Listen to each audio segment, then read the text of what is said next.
בן, אני מקווה שיש לך תשובה עבורנו על something that you saw in the founders that you regret not doing yourself as a founder just before that. Yeah, I thought of a lot of examples since then. Go for it, we have time. I think one of them, which might sound pretty simple, that really blew my mind was from very early on, every customer conversation, every support ticket in Intercom, every conversation on Twitter was tagged. And this was something that the founders had requested from the beginning.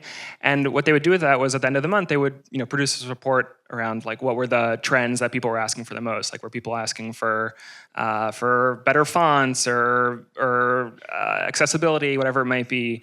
But the really amazing thing was, I mean, and this was 5-6 years ago, before it wasn't maybe as easy as it is to do today.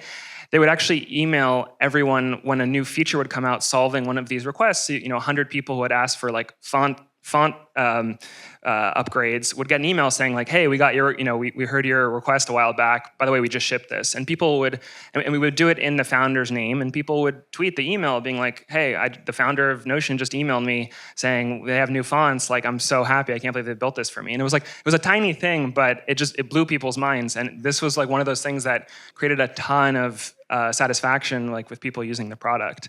And then there were a bunch of other things. Like I think one thing that also really surprised me was how rigorous the interview process was for joining Notion from very early on. In fact, they didn't even want to. I always thought Notion would be like a 10-person company, a 20-person company before that was like a cool thing to do.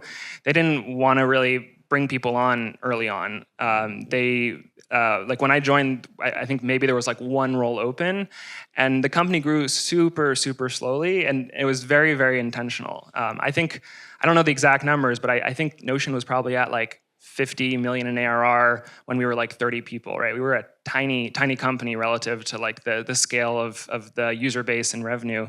And that was all like done by design so that people could work really well together. People could spend a lot of time getting to know each other.